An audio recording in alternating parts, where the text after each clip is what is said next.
The lunch crowd filled the small-town cafeteria, the air thick with the smell of coffee, grease, and chatter. Plates clattered, conversations overlapped, and the sound of laughter mixed with the buzz of the old ceiling fan. Behind the counter, Maya, the young waitress, worked fast, balancing trays and smiles. She'd been on her feet since dawn, always polite, always soft-spoken, the kind of kindness that came from habit, not hope. But not everyone noticed. At the far end of the room sat a man with a baseball cap pulled low and anger simmering just beneath the surface. He'd been grumbling since he walked in, about the food, the service, the price. Maya tried to stay patient, keeping her voice even. "Sir," she said gently, "your coffee's coming right up." He slammed his hand on the table. "I've been waiting 20 minutes. "It's been 5, she said softly, still smiling. That was all it took. He stood up fast, chair scraping against the floor, and before anyone could move, his hand snapped across her face, hard. The room froze. The sound of the slap echoed through every corner of the diner. Maya stumbled back, clutching her cheek, her tray crashing to the floor. A few customers gasped. Someone whispered, "Did he just?" The man's voice rose. "Maybe next time, you'll learn some respect." Maya's lip trembled, but she didn't cry. She just whispered, "Please, sir, not here." And that's when the doors opened. The sound hit before the sight, the deep, steady rumble of engines outside, the kind of sound that made the walls hum. Every head turned toward the glass windows. For motorcycles pulled up in a perfect line, chrome flashing under the noon sun. The helmets came off one by one, revealing leather jackets, heavy boots, and eyes that didn't miss much. The red and white patches on their backs said everything. Hell's Angels. The thug froze, his hand still hovering midair. Maya, still holding her cheek, turned toward the door, and for the first time that day, her eyes filled with relief instead of fear. The room went dead quiet as the 4 bikers stepped inside. Their boots thudded against the linoleum like a warning. The biggest one, Ryder, scanned the diner slowly, his eyes settling on Maya first. Her face was pale, a red mark blooming across her cheek. Then he turned toward the man standing in front of her. Ryder's jaw clenched. "What happened here?" The thug laughed nervously. "And nothing. Just a little misunderstanding." "Tank," the biker standing beside Ryder, snorted. "Doesn't look like nothing to me." Maya opened her mouth, but Ryder lifted a hand gently. "It's okay, darling. You don't have to explain." He turned back to the man, stepping forward slowly. The thug stumbled backward until his legs hit the chair behind him. "You hit her?" Ryder asked calmly. The man shook his head fast. I didn't mean to." She was mouthing off. Before he could finish, the youngest of the crew, Diesel, let out a dark laugh. "You hit a woman 'cause your coffee was late?" The man's voice cracked. "I said it was a mistake." Ryder's eyes narrowed, his voice low enough that it sent chills through the room. "Mistake spilling your drink. What you did, that's a choice." The entire diner watched in silence, forks frozen, breaths held. The thug's face turned pale as Ryder took another step closer.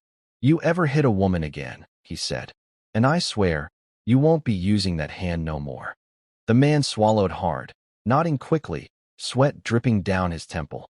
"Why, yes, sir." "Good," Ryder said, then motioned toward Maya. "You're gonna apologize." The thug looked at her, his voice shaking. I'm sorry, miss. I didn't mean to." Maya didn't move. She just stared at him for a long moment before whispering, "You should be sorry to your mother." Ryder's lips twitched, almost a smile. "Smart girl," he muttered. Then he turned to the crew. "Boys, I think we're hungry."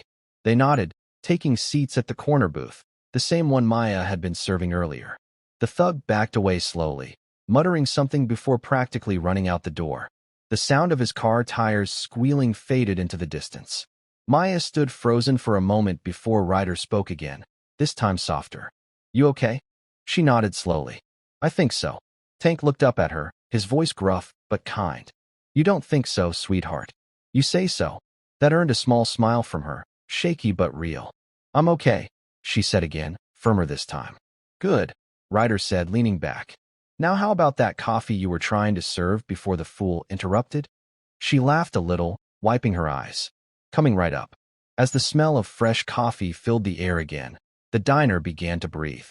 The tension that had strangled the room moments ago eased into a strange kind of quiet respect. Maya refilled their mugs, her hands still trembling, but every time she glanced at Ryder, the fear in her chest softened a little. The bikers weren't loud now. No laughter, no rowdy talk. Just calm, watchful. Every customer who'd been too scared to step in before was now pretending to read their menus, sneaking glances at the group that had turned the tide in seconds. Maya set a plate in front of Tank, pancakes stacked high, bacon crisp. "You boys always travel together?" she asked softly. Tank grinned. "Wouldn't trust these fools without me," he said, earning a chuckle from Diesel across the table. Ryder smiled faintly but stayed quiet, sipping his coffee like he had all the time in the world. He finally looked up at Maya. "That man ever been in here before?" Her eyes lowered. "Twice this week. Always loud. Always rude. Today was the first time he—" Her voice trailed off, fingers brushing her cheek. Ryder's expression darkened. "What's his name?" She hesitated. "Folks call him Vince. Works down at the auto yard." Ryder nodded slowly, then reached into his vest pocket and pulled out a small card. The red and white emblem gleamed under the light. "AFFA. If he ever comes back, you call this number. You tell him Ryder sent you. Understand?" Maya blinked, startled. I can't ask you to." "You didn't ask," he interrupted softly. "We offered." The words hit her like warmth after a long winter. As she turned to pour another cup, Diesel leaned toward Ryder, keeping his voice low. "Boss, you think he's dumb enough to come back?" Ryder's jaw tightened. "If he is, we'll make sure he leaves with manners." The bell over the door jingled again, and everyone tensed, but it wasn't Vince. It was an older woman, bundled in a heavy coat, rushing straight to Maya. "Oh, honey," she cried. "I saw what happened through the window. Are you okay?" Maya smiled weakly. "I'm fine, Mom." The woman looked up then, noticing the bikers. Her expression shifted to worry.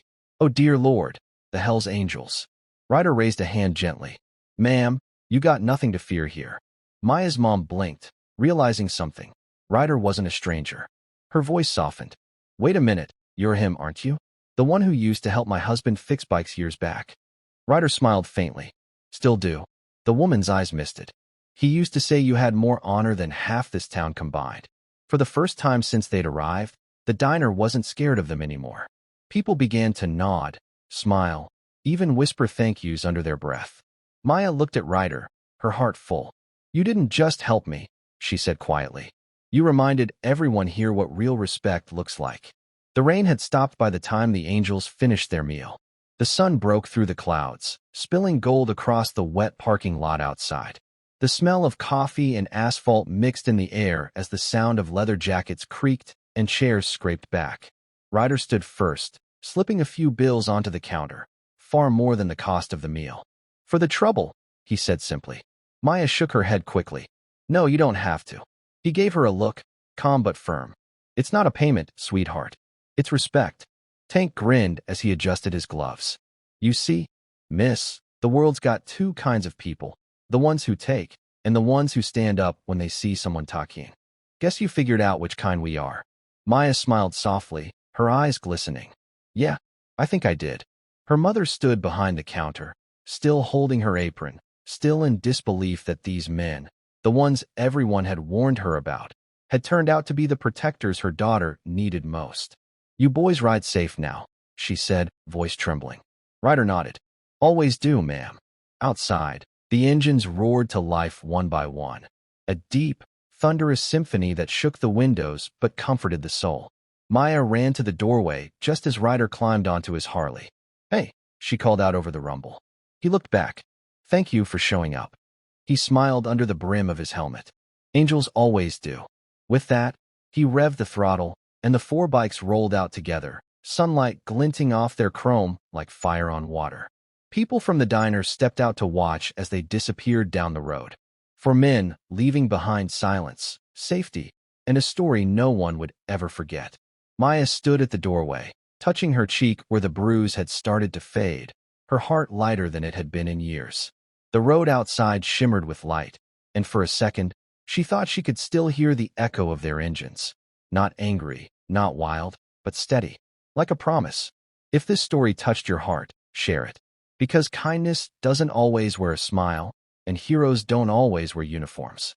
Sometimes, they walk in covered in dust, carrying stories that could change your heart forever.